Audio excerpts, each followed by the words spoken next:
Ik was al in het andere gebouw ook weer zo'n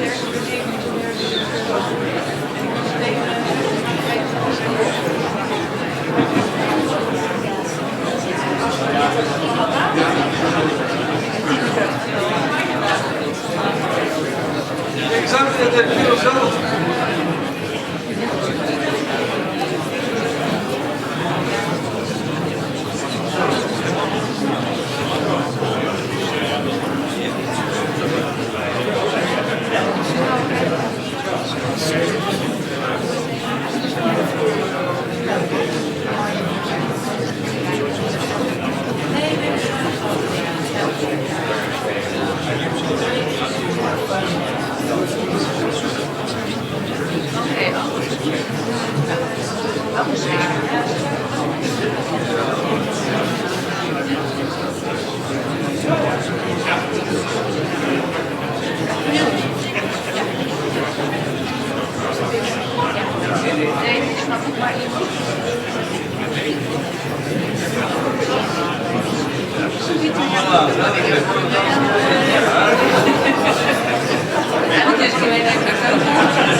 Following the tradition of this university, I open this session with the following words. Spiritus Sancti, gratia illuminet, sensus et corda nostra. Amen. Please be seated.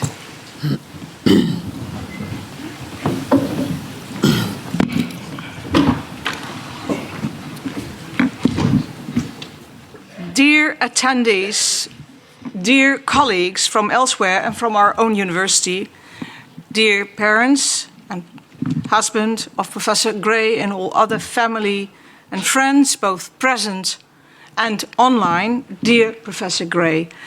My name is José Sanders, and as the rector of this university and the chair of this academic session, I would like to welcome you all to Radboud University here in the academiezaal of our aula. A special welcome goes to our colleagues from the Laudato Si Institute, the Center of Expertise for Integral Ecology, with whom Professor Grey works closely. Today, Professor Grey will accept a teaching position in Integral Ecology at the Faculty of Philosophy, Theology and Religious Studies. Carmody Grey was born in 1983 and grew up in Sussex, England. She studied theology and religious studies at Trinity College and King's College, as well as wildlife and ecosystem health and systematic and philosophical theology at the University of Edinburgh and Nottingham.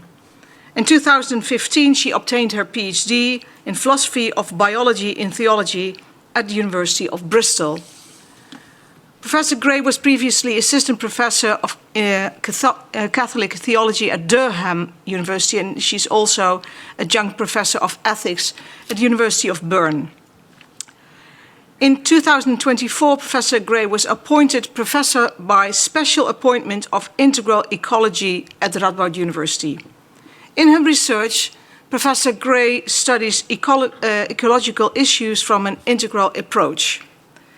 In the coming years, Professor Grey will focus on deepening integral ecology from the Catholic social tradition in dialogue with ideological and secular worldviews. She will show how it is possible to see cooperation within our university, between universities and with other social partners. She has already demonstrated her capability to connect and inspire scientists from all 7 faculties of our university in the process of our new university strategy entitled Connected for Impact, which will be valid from the next year on. And it is therefore with great anticipation that we will now listen to Professor Grey's inaugural lecture entitled Practices of Communion, the Task of Integral Ecology. Please, the word is yours. Thank you, Rector. Thank you, professors, for being here. Thank you, everyone, for being here. It's a pleasure and an honour to address you all this afternoon. Just a few weeks ago, the successor of Pope Francis, Pope Leo XIV, expressed this wish as he closed his address on the World Day of Prayer for Creation. May integral ecology be increasingly accepted as the right path to follow. Not a path, the path. My work in this chair is driven by that conviction, that integral ecology is the path for the future. To speak about integral ecology is not to talk about something out there called the environment. Rather, integral ecology is concerned with the whole task of being human on this earth. The emphasis there is threefold: being a human rather than another kind of thing, being human on this earth, knowing that there is no planet B, and this as a task requiring our agency, our decision, and our effort. This is the task given to all of us. The mission of this chair and of the Laudato Si Institute is to support us intellectually as we together take up this task. We live in a moment of extraordinary precarity. To make an adequate response to our moment is not simply to seek an adjustment to our present arrangements, a new good idea or a new technical fix, necessary though these are. No, an adequate response is a comprehensive change of thought and action. In the words of Pope Francis, a bold cultural revolution. This is dangerous and difficult, like all revolutions. It is also absolutely necessary and desperately urgent. In his landmark letter, addressed to all of humanity on the care of our common home, Pope Francis gifted us with many fresh conceptualities for this revolution: ecological conversion, universal fraternity, the cry of the earth, and the cry of the poor. But these conceptualities are invitations, not endpoints. We must push forward. I accepted this chair of Integral Ecology, the first of its kind, acutely conscious of the weight it represents.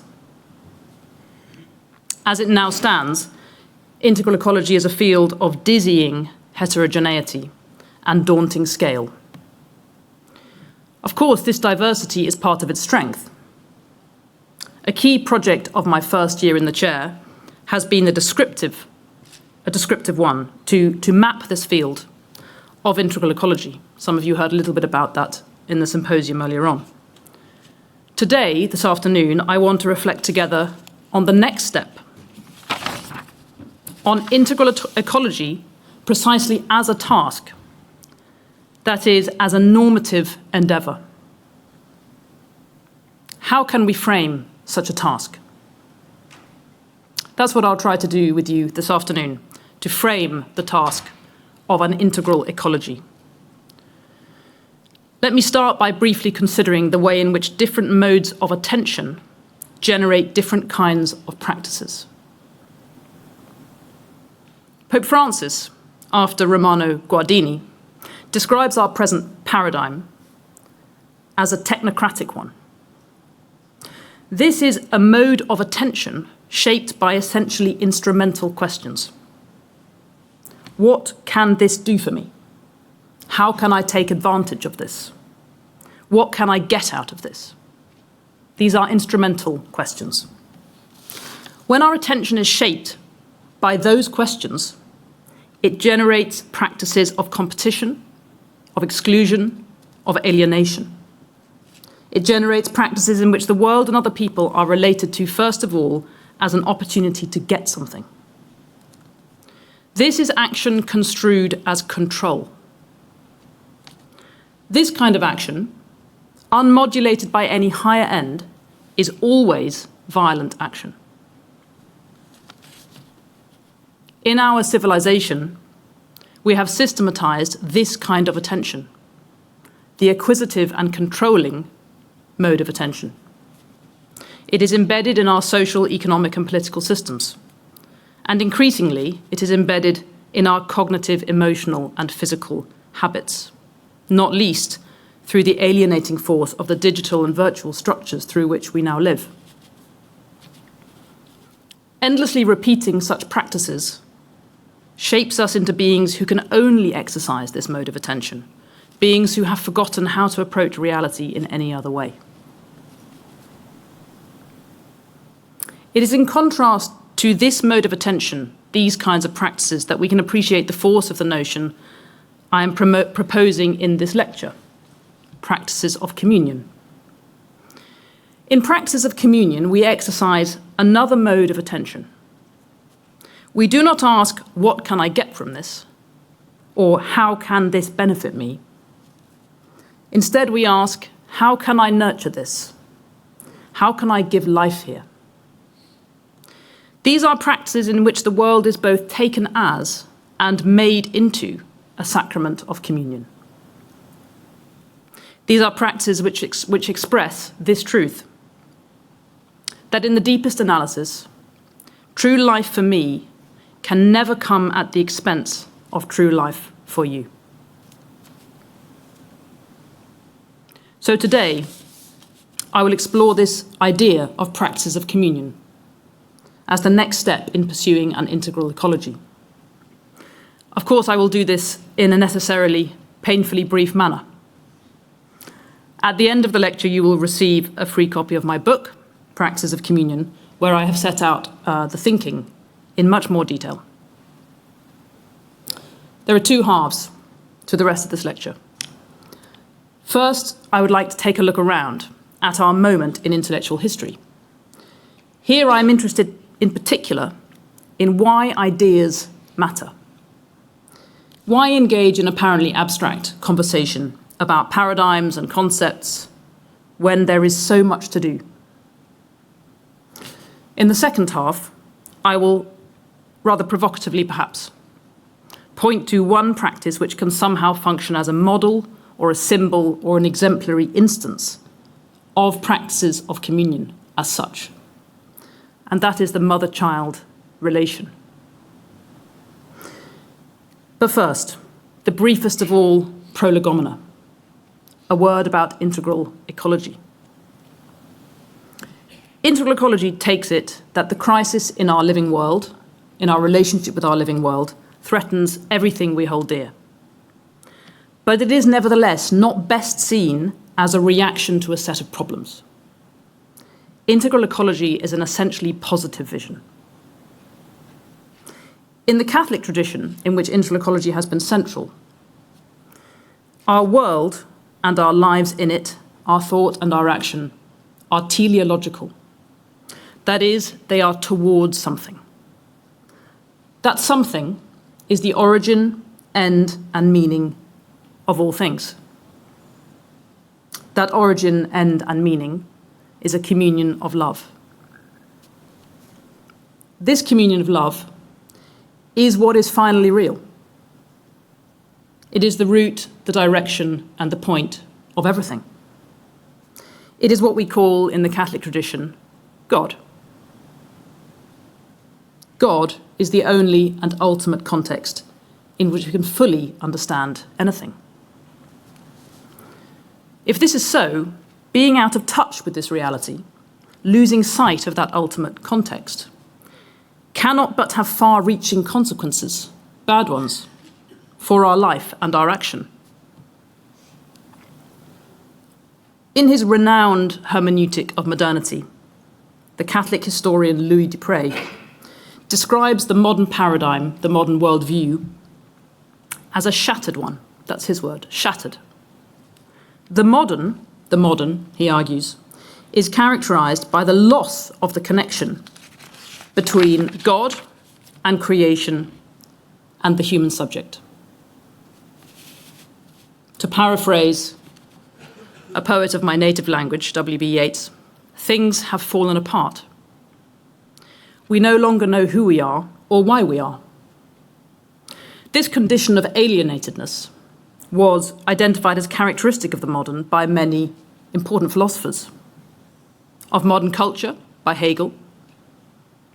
Of modern economy, by Marx. Of the modern mind, by Freud.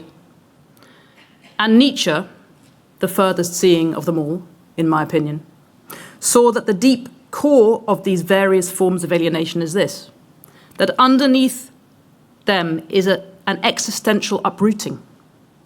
Things don't make sense anymore. There's a popular saying in English, how you do anything is how you do everything.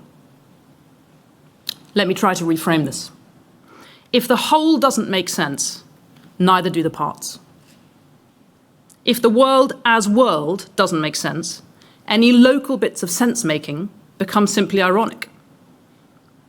This accounts for the distinctive flavour of postmodernity, which is irony. The irony of all specific instances of meaning in a world which has become overall meaningless. The departure of an overarching narrative of the origin and end of this world has made it unintelligible. What we have left is only fragments. Addressing this condition of fragmentation, therefore, requires us to reconceive of these fundamental relationships.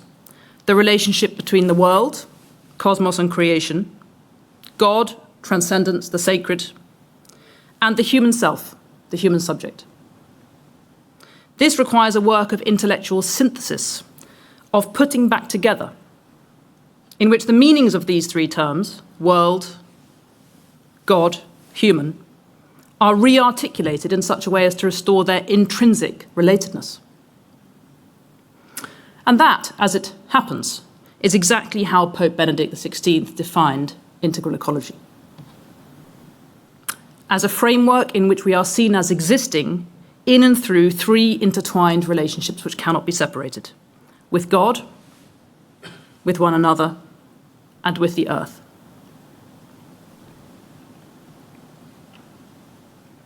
A few weeks ago, Pope Leo, interestingly, added a fourth to this triad: our relationship with ourselves. So we need to search for a new paradigm in which the inner and intrinsic relationship between God, creation, and humanity is restored. This is a work of innovation, which is at the same time the work of renewing a tradition.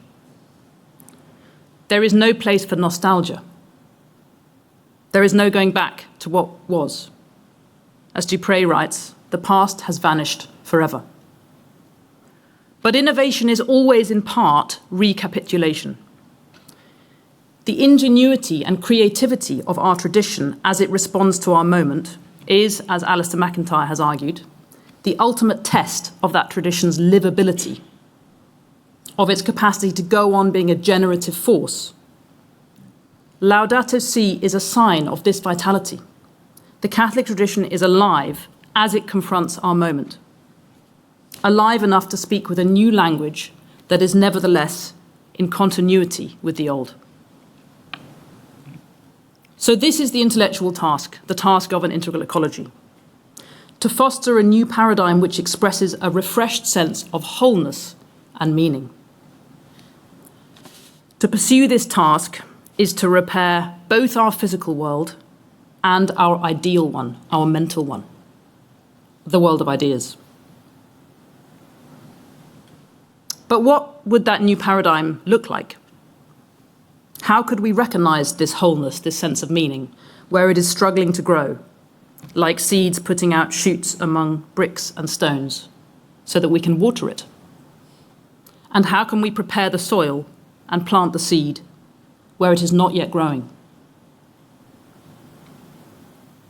Let me try to answer those questions with this notion: practices of communion. Practices of communion are the seeds we need to plant, the plants we need to water. Let me try to explain this in a slightly roundabout way. The textbook slogan for integral ecology, the answer you're most likely to get if you ask someone, what is integral ecology, is the most oft repeated phrase in Laudato Si: everything is connected. I have come to think that this expression needs to be superseded. It is both inadequately radical and inadequately normative. Connection is a very thin concept. My laptop connects to the internet, and I can connect with you digitally without even seeing or hearing you, let alone meeting you. Is it better if we say instead that everything is related? Everything is related. To some extent, relationship brings to mind mutual involvement and reciprocity. But like connection, relationship contains no norm.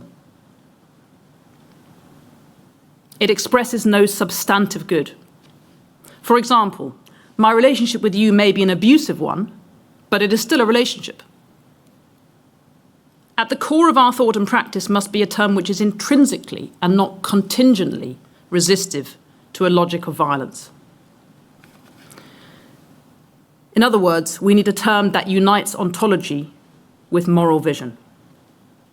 I suggest to you now that this conceptual centre is communion. Communion describes both the reality to which our practices are a continual response and the reality which our practices strive to bring into being. What is communion? My favourite definition is an apophatic one. Communion is whatever is the opposite of aloneness.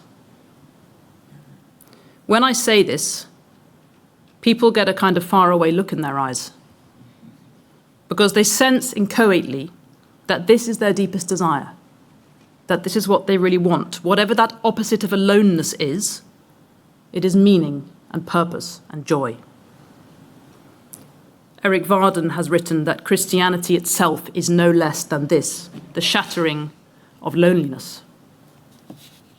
Our deepest desire is for a union that does not extinguish our own identity, for a difference that does not entail aloneness. Because, this is important, the opposite of aloneness is not in the strict sense union. Absolute union is annihilation. It is ceasing to exist as me. The opposite of aloneness is a being with in which I am all the more myself. Indeed, a being with which enables me, at last, to actually be myself. Salvation is communion. And hell, as C.S. Lewis showed in a still unsurpassed way in his famous book, The Great Divorce, hell is just another name for absolute solitude. In the last analysis, this communion is the integration we are searching for. The vector of the real is not towards ever-increasing individuation, nor progressive assimilation into a unity. It is towards difference in relationship in difference. And it is this, communion, which gives shape and purpose to all our doing, including the activity of thinking itself. Because if communion is the source and end and meaning of all things, it is what we are supposed to be practicing, and it is what we are practicing for.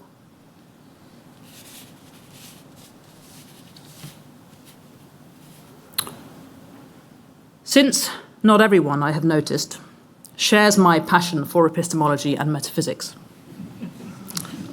I won't linger on those topics here, sadly. The book explains a little bit my first sketchings of the metaphysical and epistemological significance of the concepts of practice and of communion. If you're interested, please read it there and help me to develop it. It's just the beginning. Instead, I will try in the second half of my remarks this afternoon to make this proposal of practice of communion as concrete as possible. You may laugh when you hear what's coming that I think that's concrete, but I'm trying. Because some human activities express in a particular way what it would be to practice communion. In these activities, the inner meaning of all human action is made visible, tangible, intelligible. In these practices, this underlying ordering of reality shows itself. In these practices, we become, to use that beautiful expression of St. Paul, co-workers with God. These practices would be at the centre of a new symbolic order. We need a new symbolic order if we are to develop new patterns of shared life. Without the symbolic dimension, as Dupré writes, ideas do not live. It is not enough, in other words, to talk about communion. We need to imagine communion in practice. It is with such imaginings that we represent to ourselves what reality is and what our place is in it. Pope Francis clearly indicated the pathway of that new symbolic order in Laudato Si, although this has been too little commented. Laudato Si, as is well known, opens with a hymn of praise to God, in which all creatures are addressed as sister and brother, and the earth is addressed as mother. In other words, family is the primary symbolic language of Laudato Si. And here the notion of symbol has ontological weight. It is not just metaphorical or figurative to think of creation as a family. It is the actual truth of what it is to be created. God's parenthood makes us, in a real sense, sister and brother to every creature, human and non-human. This fraternity, this shared origin, is the ground of the communion to which we are destined.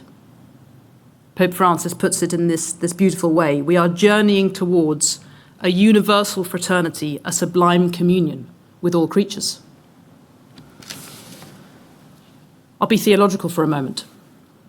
The understanding of God as Trinity locates this family dynamic within God.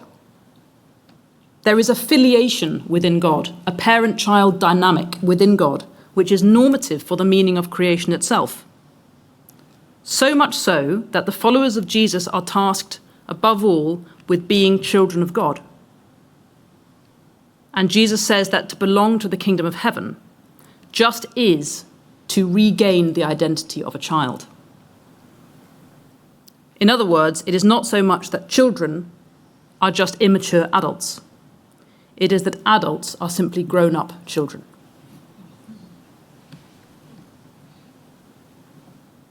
What Laudato Si gives us here is simple and radical and challenging.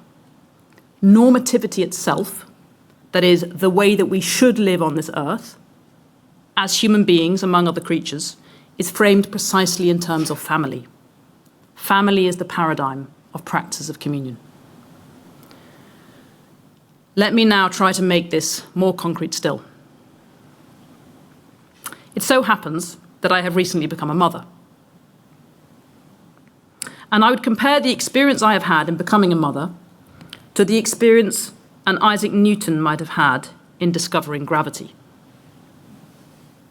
What appears phenomenally as an event in my personal experience, my personal biography, arrives as a discovery of an absolutely normative universal. It arrives with the force of an objective disclosure of being. And it arrives with an attendant bafflement at the apparent invisibility of that in the traditions that I have inherited. My experience of noticing that invisibility, has been to me like a kind of seismic shock, because I was very confident in these traditions. But here is this stunning, universal, normative reality that wasn't mediated to me by them.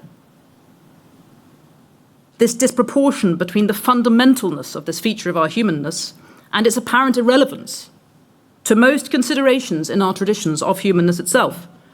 Because the hiddenness of this corresponds to the occlusion, that is, the hiding, the covering over of the voices of mothers from recorded history.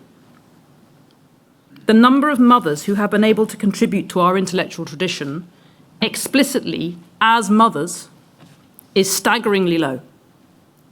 As a professor of history once dryly remarked to me, half of the human race has in fact always been female. Right since the beginning. The entrance of that half of the human race into the written tradition has been remarked as the single most decisive intellectual change in human history. And it's quite recent. In holding this chair, I am part of that change.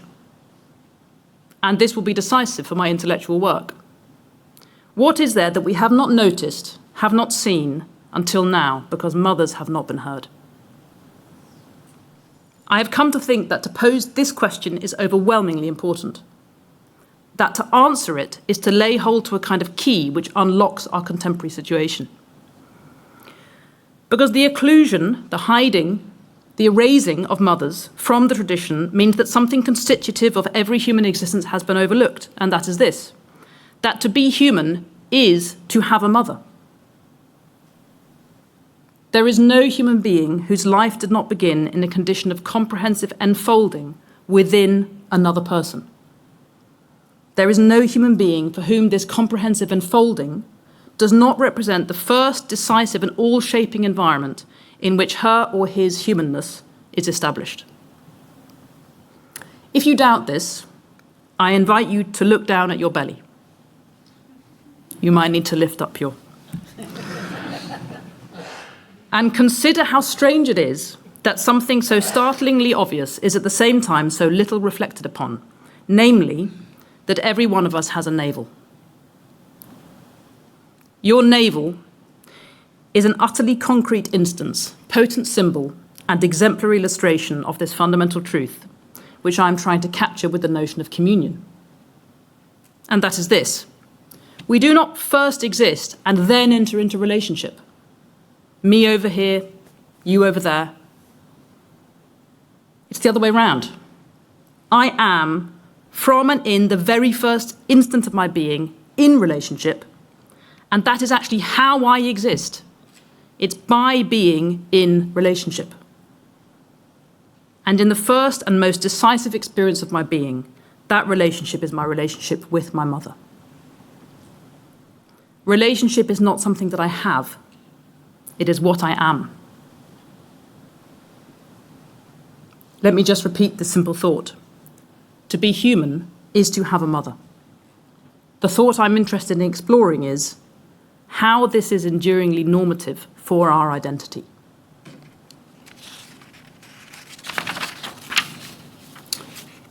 Medical staff from both sides in the world wars reported the last words of dying soldiers as their cries for their mothers. I had a text, a first-person witness account to read to you, but it would make me cry, so I can't.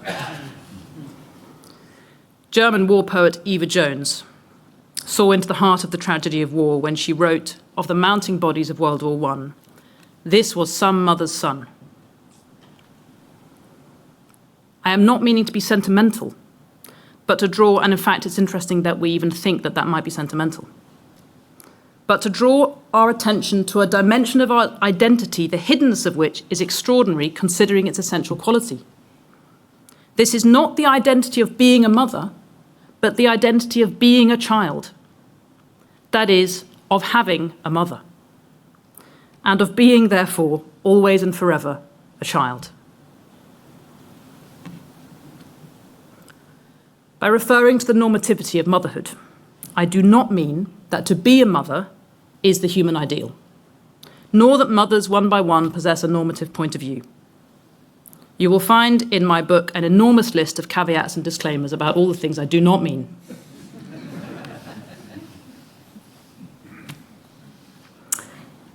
If there's anything I've missed, you can tell me. I mean to explore a thought on a different plane, which is this. The sheer concrete specificity of having been conceived, gestated and born from the body of another is paradigmatic of communion itself, of being itself, of God in God's self.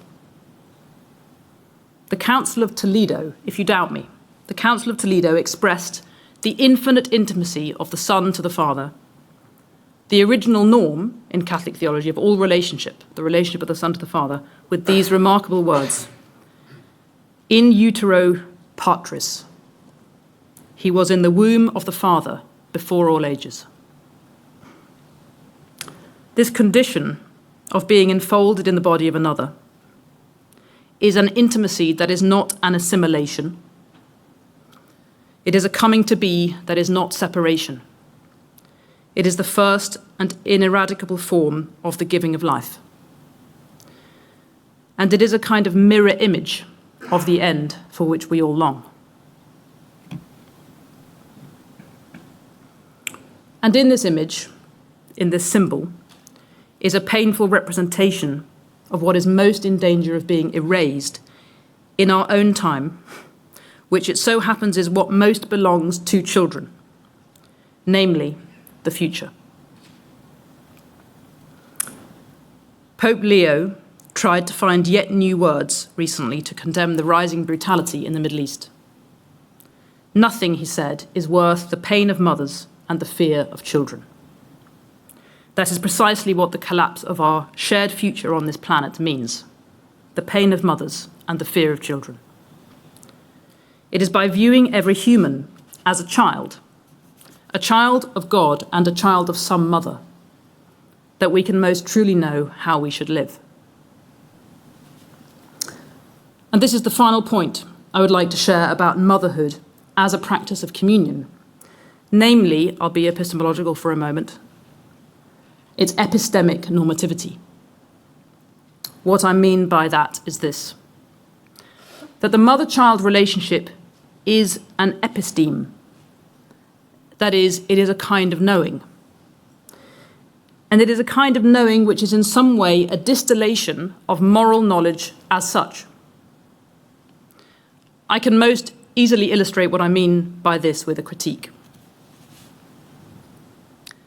John Rawls, the political philosopher, proposed a famous thought experiment, the veil of ignorance. In the veil of ignorance, John Rawls attempts to characterize the ideally just perspective, by imagining that tomorrow one would be born somewhere in the world, but one would not know where.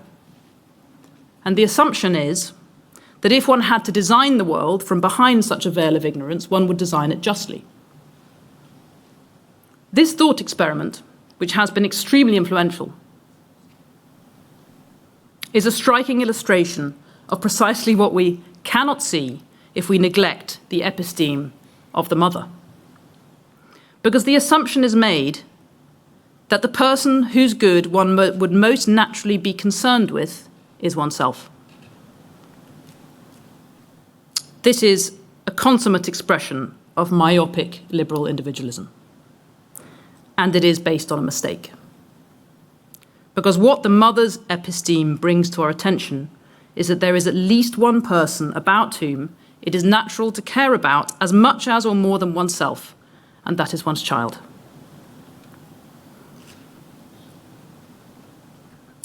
Perhaps we can help Rawls by reframing his question.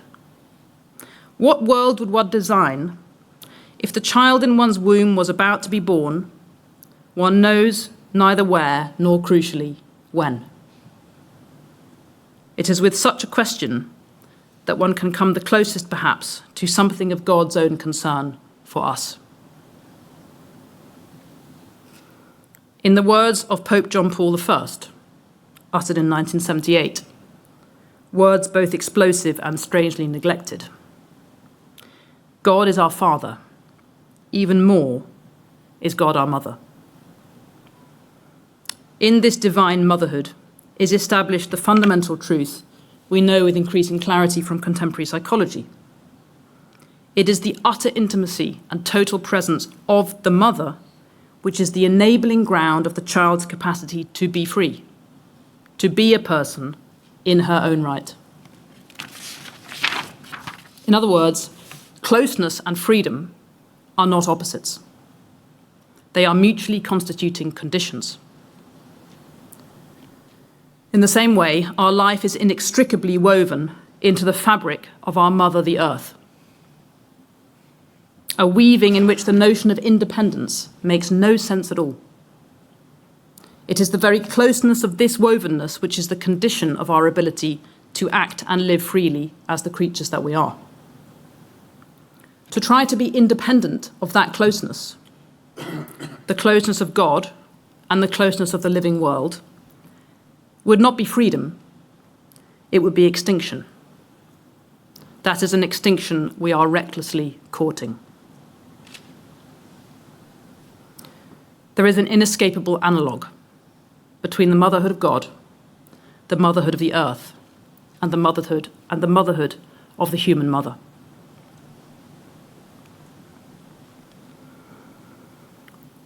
To conclude, the task of an integral ecology is, I have proposed, best conceived in this way, as the fostering of practices of communion. These are practices in which we participate in, confirm, and amplify the deep vector of reality itself, which is communion. These are practices in which we exercise and come to habituate a different mode of attention, one characterized not by acquisitiveness and control, but by nurture and love. And I have proposed that we consider the mother-child relation as a symbolic center of a renewed cultural order, and that the episteme of the mother-child relation may be a decisive one for moral knowledge.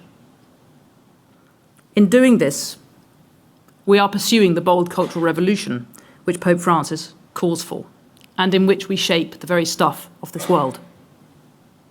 Pope Francis had another phrase to describe that change, that bold cultural revolution. He called it the revolution of tenderness. This is the revolution required by the gospel itself, of which the Church is called to be the exemplar.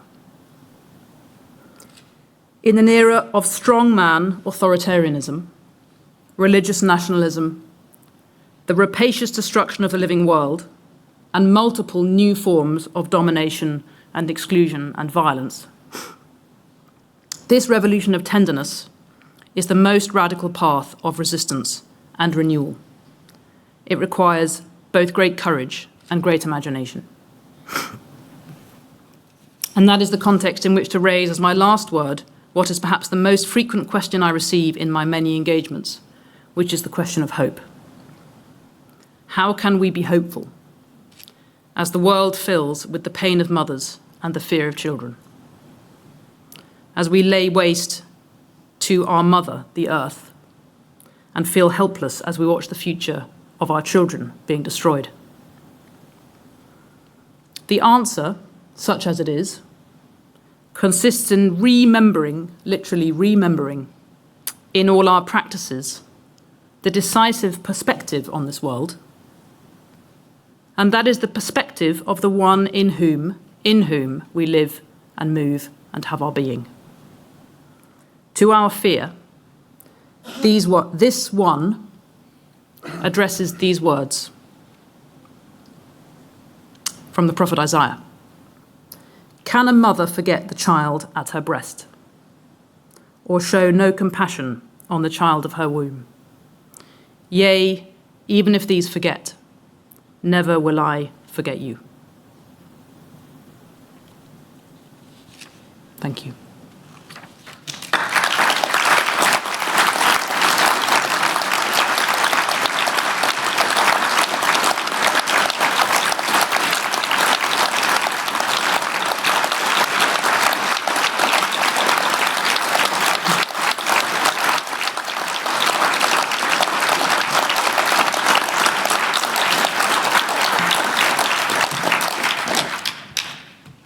Thank you, Professor Grey. You gave us lots and lots to think about in a university where academic freedom is very frequently discussed and sought.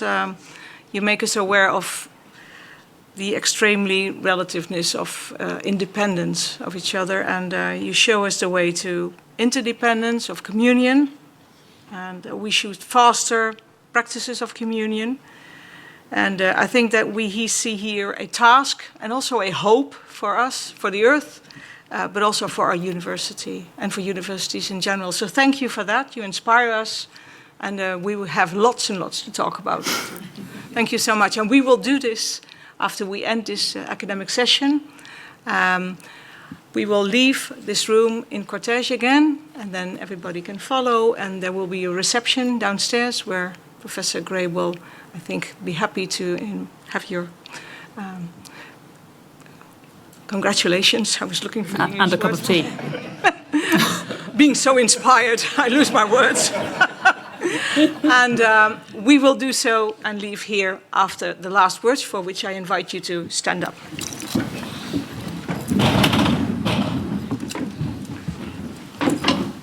Gratias tibi agimus, omnipotens Deus, pro omnibus benefici istuis, qui vivis et regnas per omnia saecula saeculorum. Amen.